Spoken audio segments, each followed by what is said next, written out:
السلام علیکم ورحمۃ اللہ وبرکاتہ۔ محترم ناظرین و سامعین، آج میری گفتگو کا عنوان ہے کہ حضرت ابو طالب کا انتقال۔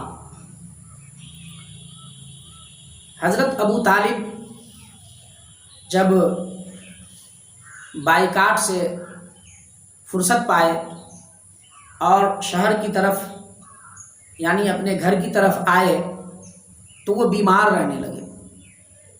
بائیکاٹ نے آپ کو بیمار کر دیا اور بہت سارے مسلمانوں کو یا جو ان کے ساتھ دینے والے تھے ان کو لاغر کر دیا۔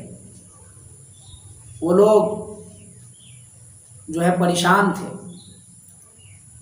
بھوک کی وجہ سے بہت سارے لوگوں کو بہت ساری بیماریاں لاحق ہو گئی۔ اسی وجہ سے حضرت ابو طالب بیمار رہنے لگے۔ جب ان کے انتقال کا وقت آیا، چونکہ ابو طالب رسول اللہ صلی اللہ علیہ وسلم کو ساتھ دیا جب تک آپ زندہ رہے، اس وقت تک کافروں کی یہ ہمت نہیں ہوئی کہ محمد رسول اللہ کو ستائے یا جان سے مار دے، ہمت نہیں ہوئی کھلے بندے۔ لیکن ابو طالب کے انتقال کے بعد کافروں کی ہمت بڑھ گئی، تو حضرت ابو طالب ساری زندگی رسول اللہ صلی اللہ علیہ وسلم کا ساتھ دیا۔ چہ جائے کہ آپ مسلمان نہیں ہوئے لیکن محمد رسول اللہ کا ہمیشہ ساتھ دیا، دکھ سکھ میں ہمیشہ ساتھ رہا۔ تو جب ان کے انتقال کا وقت آیا تو اس جگہ ابو جہل کے علاوہ بہت سارے لوگ بھی بیٹھے ہوئے تھے۔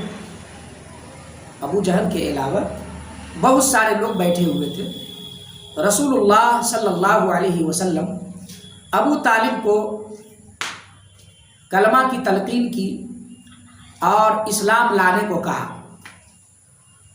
لیکن ابو جہل نے ابو طالب سے یہ بات کہتے ہوئے جب محمد رسول اللہ کو دیکھا تو وہ اعتراض کیا۔ چنانچہ رسول اللہ صلی اللہ علیہ وسلم اپنے بھتیجے کی طرف نظر کی اور کہا، بھتیجا میں ایمان تو لے آتا لیکن کفار مکہ کہیں گے کہ ابو طالب موت کے وقت بھتیجے سے ڈر گیا یا موت سے ڈر گیا، اس لیے ایمان قبول کر لیا ہے۔ لہٰذا میں یہ نہیں چاہتا کہ میرے مرنے کے بعد یہ لوگ میری لعنت اور ملامت کرے، لہٰذا میں دین ابراہیمی پہ مرتا ہوں۔ رسول اللہ صلی اللہ علیہ وسلم کے چچا کے آنکھ میں آنسو تھا،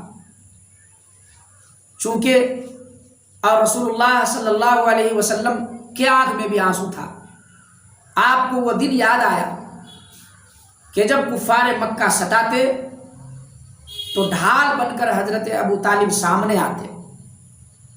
چنانچہ رسول اللہ صلی اللہ علیہ وسلم نے ابو طالب سے فرمایا، چچا آپ نے تو اسلام قبول نہیں کیا، لیکن میں آپ کے لیے مغفرت کی دعا کرتا رہوں گا جب تک کہ اللہ تعالیٰ مجھے ان باتوں سے روک نہ دے، میں دعا کرتا رہوں گا۔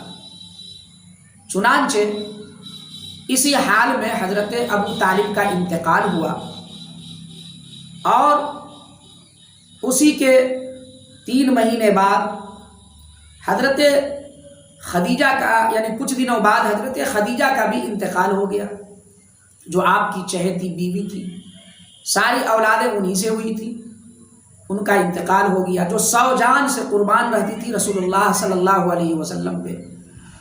رسول اللہ صلی اللہ علیہ وسلم کو اتنا صدمہ پہنچا، غم سے نڈھال ہوئے اور اس سال کا نام ہی آپ رکھ دیے عام الحزن، یعنی غم کا سال، اس سال کا نام ہی رکھ دیے۔ ابو طالب کے انتقال کے بعد رسول اللہ صلی اللہ علیہ وسلم کو کافر کھلے طور پہ ستانے لگے۔ اب کسی کا ڈر نہ تھا۔ ابو طالب کے بعد ابو جہل ذمہ دار ہوا، سردار ہوا، اس خاندان کا، قریش کا سردار ہوا، اور رسول اللہ صلی اللہ علیہ وسلم کو کہہ دیا کہ تو اپنے افعال اور اپنے کردار کا خود مالک ہوگا، تیری ذمہ داری میرے سر نہیں۔ اس بات سے رسول اللہ صلی اللہ علیہ وسلم نے سمجھ لیا کہ اب ابو جہل مجھ سے بیزاری کا اظہار کر رہا ہے، اب کوئی بھی مجھے کچھ کر سکتا ہے، اس کا کوئی حساب نہ ہوگا۔ چنانچہ آپ کو بڑا صدمہ ہوا، اور ادھر حضرت خدیجہ رضی اللہ تعالی عنہ کو بھی بڑا صدمہ ہوا۔ چنانچہ حضرت خدیجہ رضی اللہ تعالی عنہ کے انتقال کے بعد ان کی جو صاحبزادیاں تھیں، تو ان کی فکر ہوئی کہ یہ گھر میں کیسے ان کو کون دیکھ بھال کرے گا، یا ان کی خبرگیری کون کرے گی۔ چنانچہ رسول اللہ صلی اللہ علیہ وسلم حضرت خدیجہ کے انتقال کے بعد پھر آپ نے دوسرا نکاح فرمایا۔ تو اس کے بعد انشاءاللہ اگلی گفتگو میں آپ سے مخاطب ہوں گا۔ اللہ تعالی ہم سب کو رسول اللہ صلی اللہ علیہ وسلم کی شریعت پر عمل کرنے والا بنائے، آمین۔